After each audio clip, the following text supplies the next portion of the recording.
महाराष्ट्राचे आराध्य दैवत छत्रपती शिवाजी महाराज, ज्यांनी गुलामीतून स्वराज्याचा सूर्य उगवला, एक असा राजा ज्यांनी इतिहास बदलला आणि लोकांच्या मनावर राज्य केलं. त्यांचं जीवन म्हणजे धैर्य, स्वाभिमान आणि स्वराज्याची प्रेरणा. त्यांच्या अद्भुत जीवन प्रवासाची जिवंत कथा सांगणारं पुस्तक म्हणजे श्रीमान योगी. आज आपण त्याच श्रीमान योगी कादंबरीचा सारांश पाहणार आहोत. चला तर मग सुरू करूया त्या तेजस्वी युगपुरुषाचा प्रेरणादायी प्रवास. हाय, हॅलो, नमस्कार.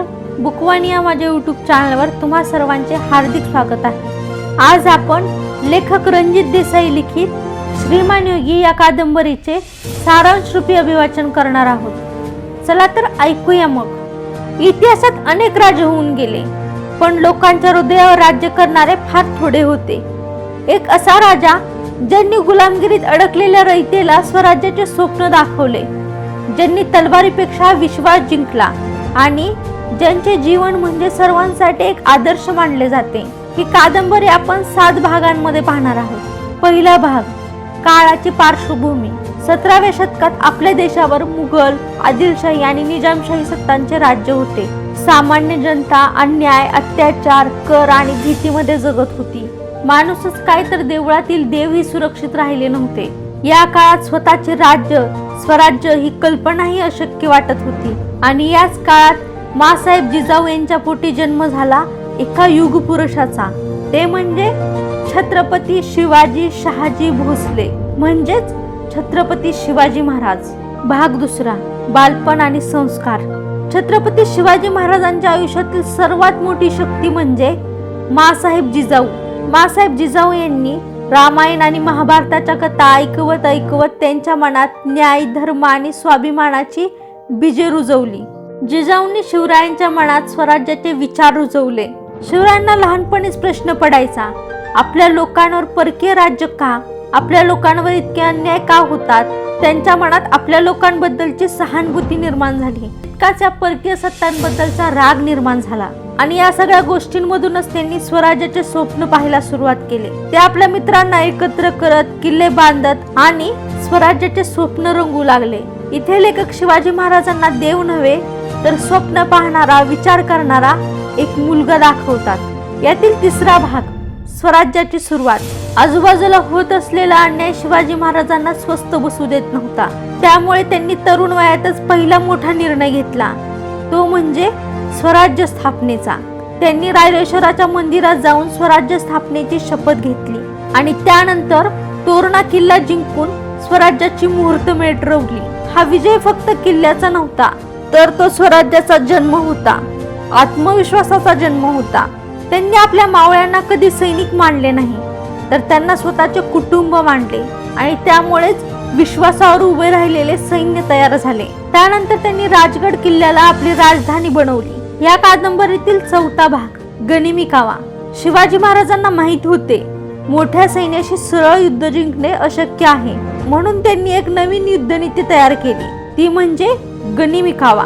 गनिमी कावा म्हणजे अचानक हल्ले, सह्याद्रीच्या डोंगर रांगाचा वापर, वेगवान हालचाली. या सगळ्यामुळे शत्रू गोंधळून जायचा. आणि ही फक्त युद्धनीती नव्हती, तर बुद्धिमत्तेची ताकद होती. त्यामुळे सोबत मुठभर मावळे असतानाही त्यांनी मोठमोठ्या लढाया जिंकल्या आणि आपल्या स्वराज्यात एक एक किल्ला सामील करत गेले. या पुस्तकातील 5वा भाग, महान प्रसंग.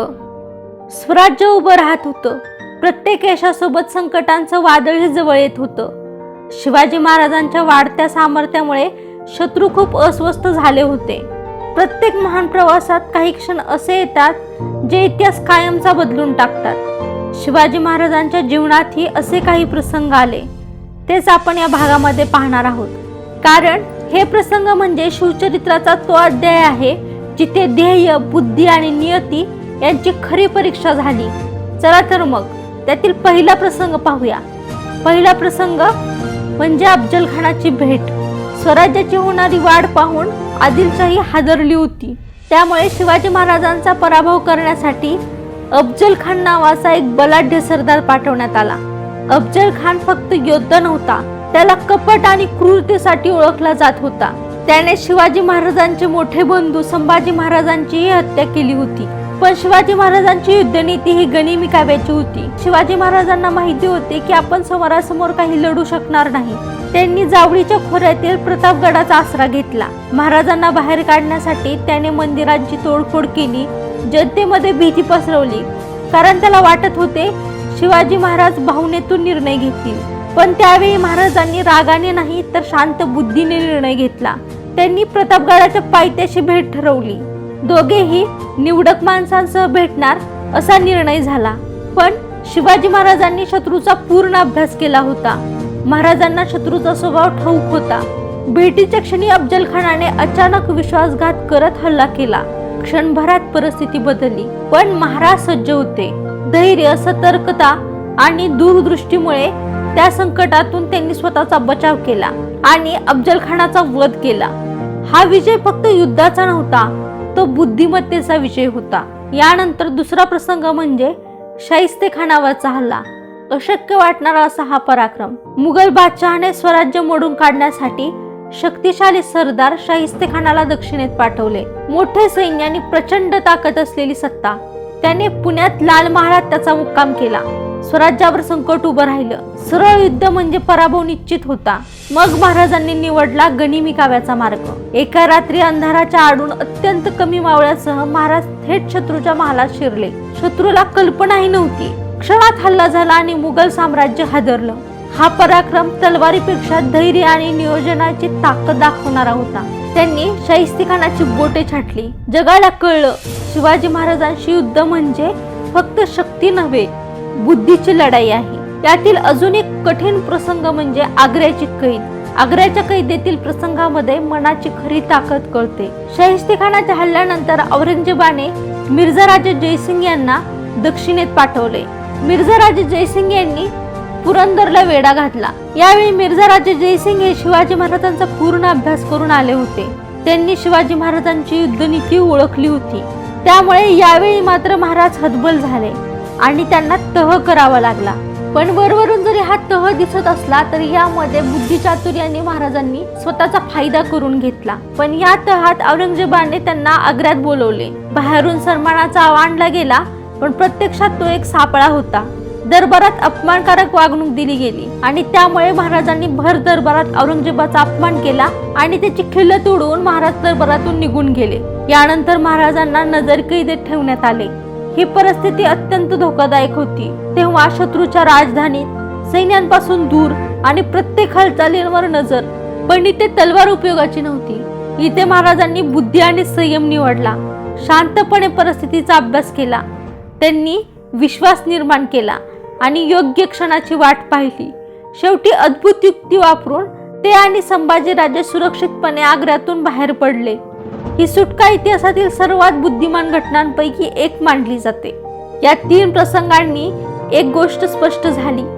शिवाजी महाराजांची खरी ताकद तलवारीत नव्हती, तर त्यांच्या शांत मनात, दूरदृष्टीत आणि अढळ आत्मविश्वासात होती. या प्रसंगानंतरही संघर्ष संपला नाही. त्यानंतरही स्वराज्यावर अनेक संकटे आली, पण संकट कितीही मोठं असलं तरी धैर्य आणि बुद्धीच्या जोरावर महाराज नेहमीच त्यातून बाहेर पडले. या पुस्तकातील 6वा भाग, राज्याभिषेक आणि आदर्श राज्य. स्वराज्याच्या स्थापनेसाठी अनेक वर्ष संघर्ष, युद्ध आणि त्याग केल्यानंतर एक ऐतिहासिक क्षण अखेर जवळ आला. तो दिवस होता 6 जून इसवी सन 1674. रायगड किल्ला उत्साहाने सजला होता.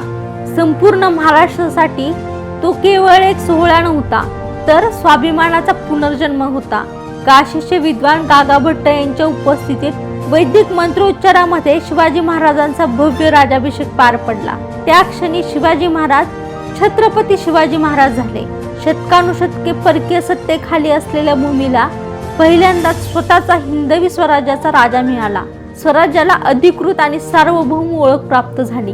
शिवाजी महाराजांना माहित होतं, राज्य मिळवणं जितकं कठीण असतं तितकंच ते न्यायानं चालवणंही महत्वाचं असतं. त्यामुळेच महाराजांनी पुढील काही गोष्टींवर जास्त लक्ष दिलं. त्यातील पहिली गोष्ट म्हणजे न्यायव्यवस्थेची स्थापना. राज्याभिषेकानंतर महाराजांनी सर्वप्रथम लक्ष दिले ते न्यायावर. राज्यातील प्रत्येक माणसाला समान न्याय मिळावा, भ्रष्टाचार थांबावा आणि प्रशासन पारदर्शक व्हावे यासाठी त्यांनी सक्षम न्यायव्यवस्था उभी केली. अधिकाऱ्यांवर कडक नियंत्रण ठेवण्यात आले. राज्य हे लोकांसाठी आहे ही भावना सर्वांच्या मनात रुजवली गेली. त्यातील दुसरी महत्त्वाची गोष्ट म्हणजे शेतकऱ्यांचे संरक्षण.